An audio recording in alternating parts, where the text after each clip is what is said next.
전능하사 천지를 만드신 하나님 아버지를 내가 믿사오며 그 외아들 우리 주 예수 그리스도를 믿사오니 이는 성령으로 잉태하사 동정녀 마리아에게 나시고 본디오 빌라도에게 고난을 받으사 십자가에 못 박혀 죽으시고 장사한 지 사흘 만에 죽은 자 가운데서 다시 살아나시며 하늘에 오르사 전능하신 하나님 우편에 앉아 계시다가 저리로서 산자와 죽은 자를 심판하러 오시리라.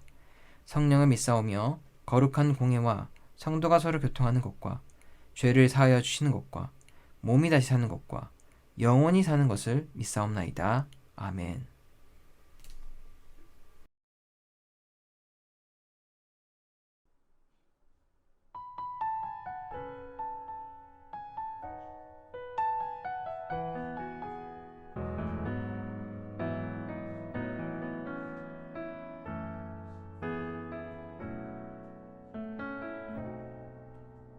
날 위해 십자가에서 깨뜨리신 사랑, 오늘도 그 사랑 안에 나 거합니다.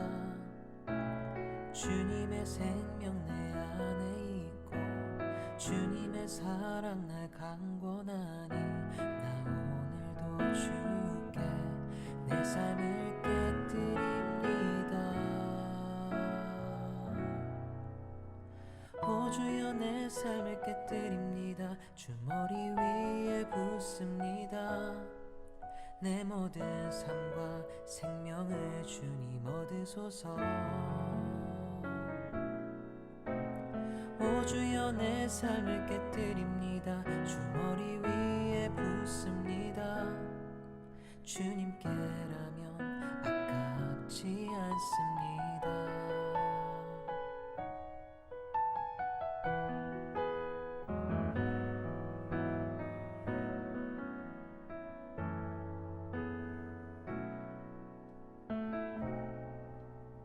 날 위해 십자가에서 깨뜨리신 사랑, 오늘도 그 사랑 안에 나 거합니다. 주님의 생명 내 안에 있고 주님의 사랑 날 강권하니 나 오늘도 주께 내 삶을 깨뜨립니다. 오 주여 내 삶을 깨뜨립니다. 주 머리 위에 붓습니다. 내 모든 삶과 생명을 주님 얻으소서. 오 주여 내 삶을 깨뜨립니다. 주 머리 위에 붓습니다. 주님께라면 아깝지 않습니다. 내 눈을 열어주소서.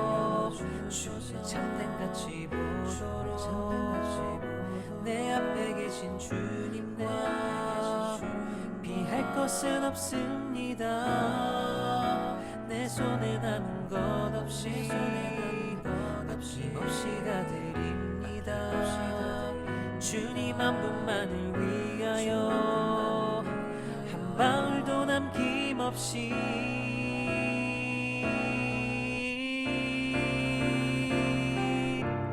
존귀와 영광을 받으소서. 하나님 어린 양 예수, 능력과 부와 지혜와 힘을 받으소서. 존귀와 영광을 받으소서. 하나님 어린 양 예수, 나라와 권세 영광 모두 주님께. 존귀와 영광을 받으소서. 하나님 어린 양 예수, 능력과 부와 지혜와 힘을 받으소서. 존귀와 영광을 받으소서. 하나님 어린 양 예수, 나라와 권세 영광 모두 주님께. 주님께라면 아깝지 않습니다.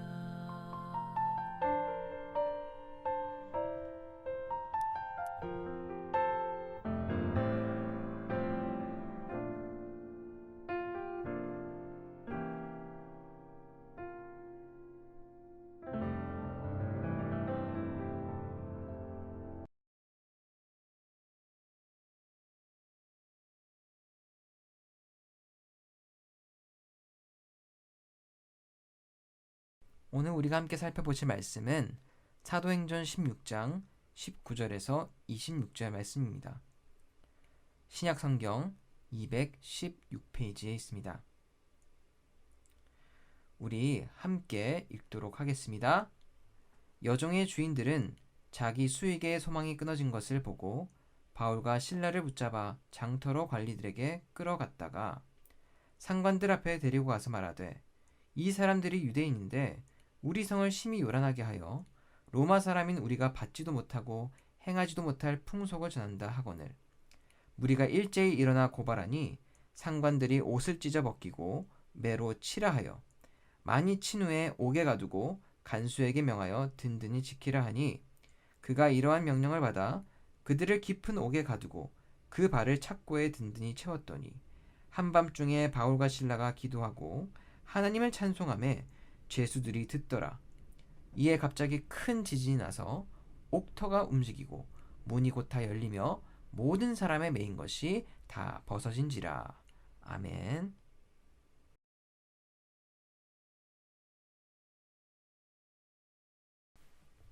우리 친구들 저번 시간 말씀 기억나나요? 바울이 2차 전도 여행을 시작하면서 1차 때와 똑같이 아시아에서 복음 전하기를 간절히 원했었잖아요. 그런데 성령님께서 그 길을 막으시면서 결국 바울이 어디로 건너가게 되었다라고 말씀드렸죠? 유럽이요. 그렇죠. 유럽. 유럽이었죠. 하나님께서는 아시아보다 아무도 복음을 전하지 않았던 유럽이라는 새로운 개척지로 바울 일행을 보내시려고 계획하셨던 것이었습니다. 이를 통해서 우리가 알 수 있는 사실은 하나님을 향한 우리의 뜻이 아무리 그럴싸해 보이더라도 우리의 뜻과 하나님의 뜻이 일치하지 않는다면 그 결과는 이루어지지 않는다라는 것이죠. 그러므로 우리는 바울이 하나님의 뜻을 깨닫고 곧바로 아시아에서 유럽으로 발길을 돌렸듯이 우리의 고집을 꺾고 우리의 뜻을 하나님의 뜻과 일치시킬 수 있도록 해야 한다라고 말씀을 드렸습니다. 다들 기억나시죠? 이제 바울은 신라와 함께 드로아에서 배를 타고 유럽으로 향하게 되는데요. 사모드라게와 네아폴리를 거쳐 빌립보라고 불리는 마게도냐 지방의 첫 성읍이자 로마의 식민지였던 곳에 도착하게 됩니다. 그리고 며칠 뒤 이곳에서 바울과 신라는 자주색 옷감 장수였던 루디아라는 여인을 유럽 최초로 전도를 하게 되죠. 곧 유럽에 도착하고 며칠 만에 하나님께서 전도의 길을 활짝 열어주셨던 것이었습니다. 이처럼 첫 스타트가 매우 좋았던 바울과 신라는 빌립보에서 복음 전파를 계속하게 되는데요. 시작이 너무 순탄했던 걸까요? 바울과 신라는 얼마 뒤 한 사건으로 인해 생각지도 못한 큰 위기에 빠지게 됩니다. 사건의 전말은 이러했는데요. 빌립보에서 열심히 전도 활동을 하던 바울과 신라가 어느 날 거리에서 귀신에 씌인 여종 한 명을 만나게 되는데 이 여종은 이 귀신의 초자연적인 능력 덕에 사람들의 미래를 예언하는 능력이 있었다고 합니다. 그래서 이러한 신통방통한 능력으로 돈을 많이 벌어서 자신의 주인들에게 많은 소득을 안겨주고 있었는데요. 그러나 정작 여종 자신은 이 귀신에게 사로잡혀 있으니까 얼마나 괴로웠겠습니까? 아마 단 하루도 편할 날이 없었을 것입니다. 그랬던 여종이 오늘 이 빌립보 지역에서 복음을 전파하던 바울과 신라를 만나게 된 것입니다. 여종은 바울과 신라를 보자마자 그들이 하나님의 종이라는 것을 단박에 알아챌 수 있었는데요. 왜냐하면 원래 이 귀신이라는 존재는 영적인 존재이기 때문에 하나님이라는 존재를 대번에 느낄 수가 있거든요. 여종은 바울 일행을 보자마자 그들을 따라다니면서 이 사람들이 하나님의 종들이다. 이 사람들이 구원을 전하는 자들이다. 라면서 막 소리를 지르기 시작합니다. 언뜻 보면 그녀가 하는 말이 굉장히 좋은 말 같고 이 두 사람을 인정하는 말처럼 들리잖아요. 하지만 여러분, 좋은 말도 한두 번이지. 그죠? 아무리 좋은 말이라도 계속 되풀이되면 어떻겠어요? 듣기 싫고 짜증이 나겠죠. 열이 받습니다. 전도사님이 종종 그래요. 그래서 지인들이 똑같은 말 좀 그만 반복하라고 그러더라고요. 자, 그런데 저 여종이 아까 그 말을요, 계속해서 며칠 동안 이 바울 일행을 졸졸 따라다니면서 되풀이하면서 외쳤던 거예요. 그렇다면 여러분, 이건 이제 결코 칭찬으로만 받아들일 수 없는 것입니다. 이건 엄연히 바울 일행이 전도를 할 수 없도록 하기 위한 귀신의 방해 공작이 분명했습니다. 곧 영적 전쟁이 지금 벌어지게 된 것이죠. 이같이 귀신의 방해가 며칠간 지속되자 정신적으로 몹시 괴로웠던 바울은 이 여종에게 있던 귀신을 쫓아내기로 결정합니다. 그리고 그 자리에서 예수 그리스도의 이름을 외치면서 한 방에 이 귀신을 내쫓게 되죠. 그렇게 여종은 즉시 귀신으로부터 해방되고 드디어 정상인의 모습으로 돌아오게 되었습니다. 아마 여종은 매우 기뻤을 거예요. 더 이상 귀신으로부터 괴롭힘을 당하지 않아도 되었으니까요. 하지만 이 여종과는 달리 주인들의 입장은 어땠을까요? 그 일이 달갑지만은 않았을 거예요. 왜죠? 수익이 끊기게 되니까. 점치는 걸로 계속 돈을 벌어다 줬잖아요. 근데 더 이상 그 짓을 못하게 되니까 이 사람들 좋을 리가 있겠어요? 당연히 없겠죠. 오히려 분노했을 겁니다. 그래서 이 주인들은 바울과 실라를 붙잡아서 재판에 넘겨버립니다.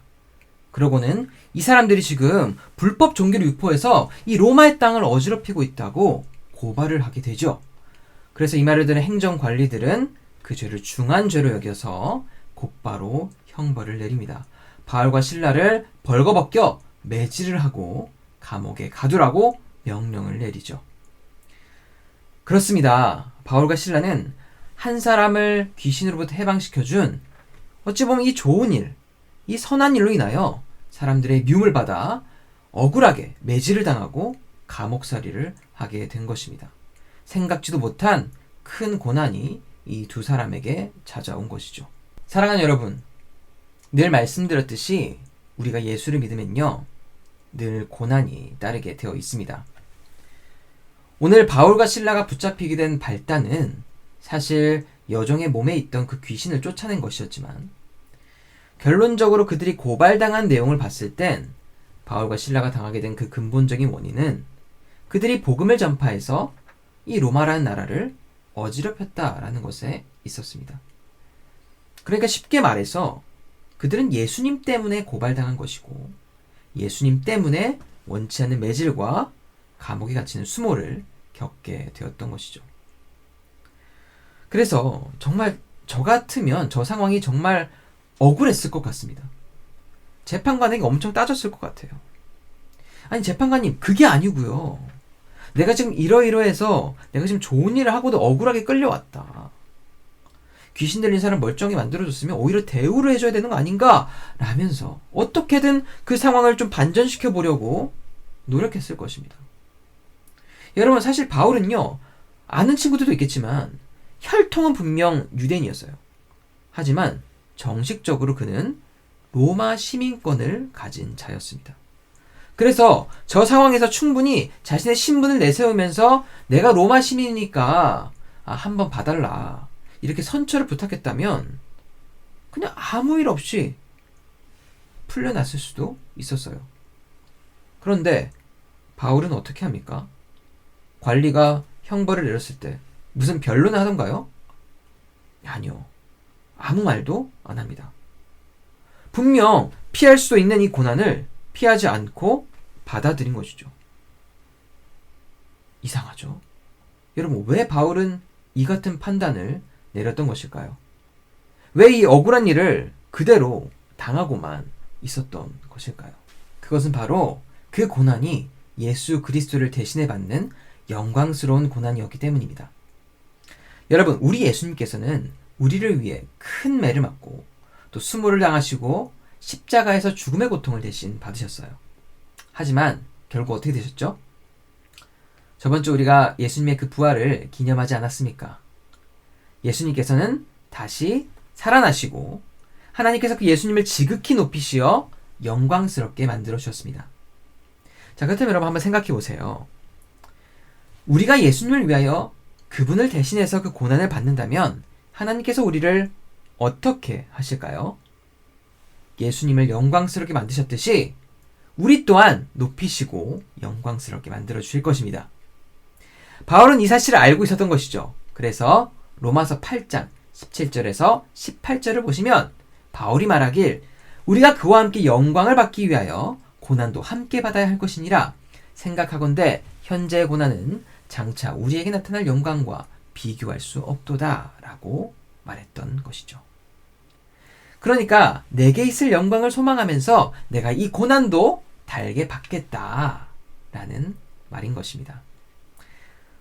그러므로 사랑하는 여러분, 우리가 예수님을 위해 당하는 고난은 영광스러운 고난인 줄 믿으시길 바랍니다. 예수님 때문에 우리가 당하는 고난이 크면 클수록 그 영광도 크게 됨을 여러분 꼭 기억하시길 바랍니다. 최근 들어 코로나 사태가 잠잠해지면서 많은 교회들이 현장 예배를 조심스럽게 다시 시행하고 있는 것 같아요. 우리 교회도 마찬가지고요.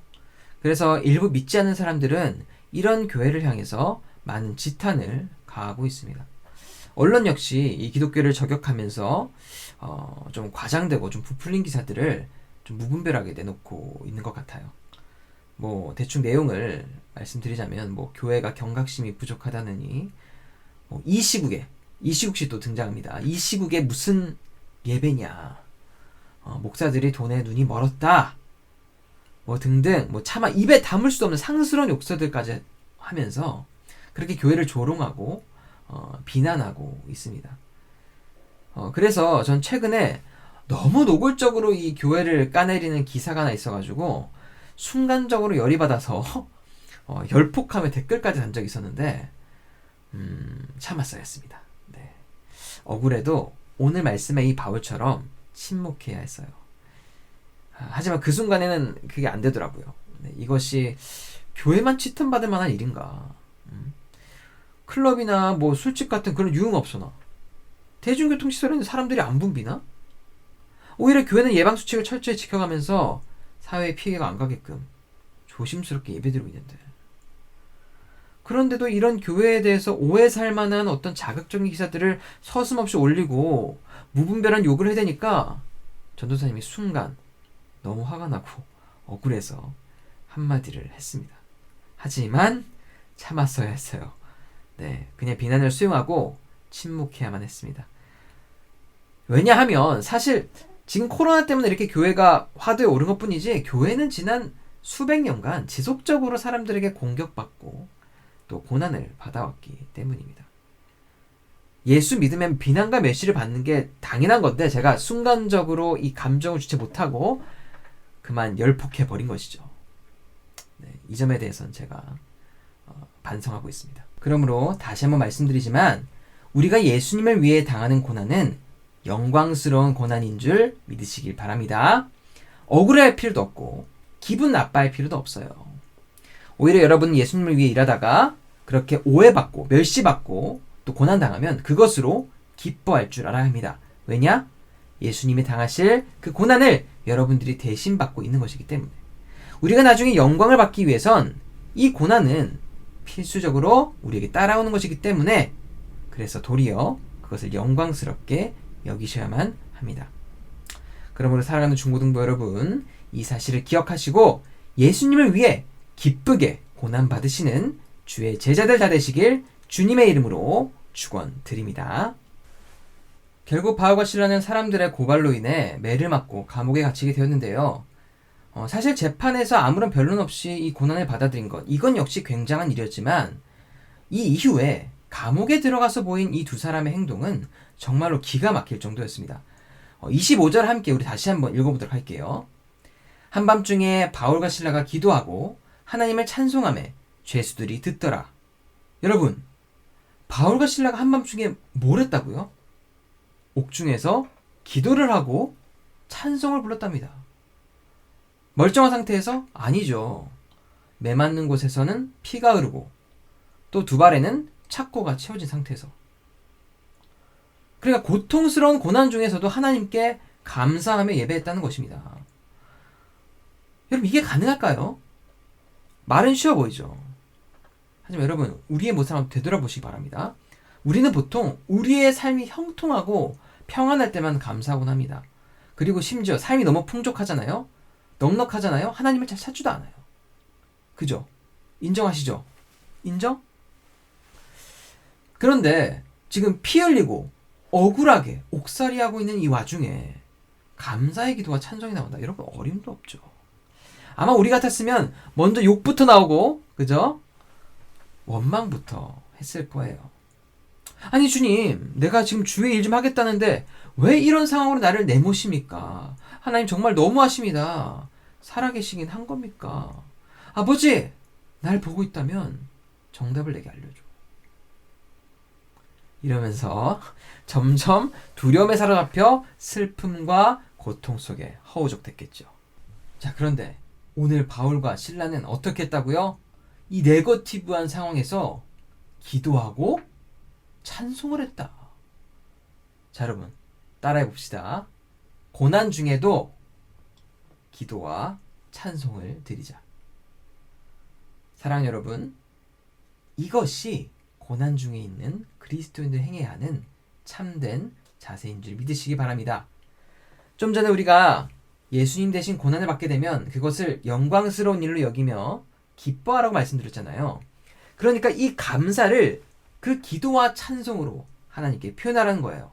하나님, 내게 고난 주심을 감사합니다. 이것이 내게 기쁨이 되고 영광이 됩니다. 이렇게 말이죠. 그런다면 어떻게 하겠어요? 주님을 의지하면서 하나님께 구원의 은혜를 베풀어 달라고 간구하는 것이죠. 주님, 나를 도와주시고 내게 있는 이 문제들을 주님께서 해결해 주세요. 사랑하는 여러분, 하나님께서는 우리가 고난에 처하여 간구할 때에 우리를 반드시 구원하시겠다고 분명히 말씀하셨습니다. 그리고 그 약속은 오늘 말씀에서도 우리가 발견할 수가 있죠. 바울과 실라가 옥중에서 기도하고 하나님을 찬양할 때에 무슨 일이 벌어졌죠? 26절을 보시면 갑자기 큰 지진이 일어나고 그 지진의 여파로 감옥의 문들이 다 열리면서 옥중에 있던 모든 사람들의 이 착고가 풀리게 되는 아주 놀라운 기적이 일어나지 않았습니까? 고난 중에 울려 퍼진 그 기도와 찬송이 이처럼 하나님의 큰 기적을 불러 일으킨 것이죠. 사랑하는 여러분, 모든 일이 잘 풀릴 때 그리고 행복할 때 하나님께 찬송하고 감사하는 것은 하나님을 믿지 않는 사람들도 충분히 할 수 있는 일이에요. 그러나 밤 같은 환난과 또 고난의 때에 더욱 하나님을 의지하고 기도하며 찬송하는 일은요, 믿음으로 살고 또 믿음으로 행하는 우리 그리스도인들만 할 수 있는 일입니다. 그러므로 아무리 칠흑 같은 그 절망의 때라도 하나님께 감사하고 또 간구하고 찬송하면 하나님께서 반드시 기쁘게 응답하시고 또 구원의 은혜를 베풀어 주신다는 이 사실을 여러분 꼭 믿으시면서 고난 중에도 기도와 찬송을 놓지 않는 우리 사랑하는 중고등부 친구들 다 되시길 주님의 이름으로 축원드립니다. 이제 말씀을 마무리 짓겠습니다. 감옥에서 울려 퍼진 바울과 실라의 기도와 찬송은 옥문이 열리고 또 착고가 풀리는 하나님의 기적을 불러 일으켰고, 또 본문의 결론 부분을 우리가 한번 살펴보시면 이 사건으로 인하여 감옥을 지키던 간수와 또 그의 가족들이 하나님을 믿게 되는 아주 놀라운 기적 역시 일어나게 된 것을 보실 수가 있습니다. 결국 이 말은 즉 바울과 실라가 감옥으로 가게 된 것은 처음부터 의도된 하나님의 뜻이었다라고 볼 수 있는 것이죠. 감옥의 간수와 또 그의 가족들을 구원하시기 위한 그 하나님의 계획을 실행하시기 위하여 바울과 실라에게 아주 잠깐의 고난을 허락하셨던 것입니다. 사랑하는 여러분, 이처럼 우리에게 오는 고난에는 다 주님의 뜻이 있기 마련입니다. 그 과정이 당장은 우리 눈에 고통스러워 보이고 또 힘들어 보일 수도 있지만 우리가 끝까지 인내하면서 기도하고 찬송하다 보면 반드시 하나님께서는 우리의 그 고난을 통하여 하나님의 선하신 계획을 이루어 가시고 또 고난을 이기는 우리에겐 큰 축복과 영광을 안겨주실 줄 믿습니다. 이것을 믿고 오늘 말씀의 바울과 실라처럼 고난 중에서도 하나님께 감사의 기도와 찬송을 올려드릴 줄 아는 우리 멋진 중고등부 친구들 다 되시길 주님의 이름으로 간절히 축원드립니다. 기도하겠습니다. 하나님, 오늘도 말씀으로 은혜 받게 하시니 감사합니다. 바울과 실라는 비록 억울하게 매질을 당하고 옥살이하게 되었지만 그 고난이 예수님 대신 받게 되는 고난임을 알고 그 상황을 겸허하게 받아들이며 오히려 옥중에서 하나님께 감사의 기도와 또 찬송을 올려드리는 모습을 볼 수 있었습니다. 하나님, 우리도 이런 신앙인들이 되기를 소원합니다. 우리를 변화시키사 고난 중에 불평하고 원망하는 모습이 아니라 그 고난을 영광으로 여길 줄 알고 또 그 고난을 통해 역사하실 하나님을 끝까지 바라보고 의지하면서 기도와 찬송을 삶 속에서 놓지 않는 강한 믿음의 사람들이 될 수 있도록 축복하여 주시옵소서. 감사드리며 우리를 위하여 고난당하시고 마침내 높임과 영광을 얻으신 우리 구주 예수님의 이름으로 기도드립니다. 아멘. 하늘에 계신 우리 아버지여, 이름이 거룩히 여김을 받으시오며 나라가 임하시오며 뜻이 하늘에서 이루어진 것 같이 땅에서도 이루어지이다. 오늘 우리에게 일용할 양식을 주시옵고 우리가 우리에게 죄 지은 자를 사하여 준 것 같이 우리 죄를 사하여 주시옵고 우리를 시험에 들게 하지 마시옵고 다만 악에서 구하시옵소서. 나라와 권세와 영광이 아버지께 영원히 있사옵나이다. 아멘.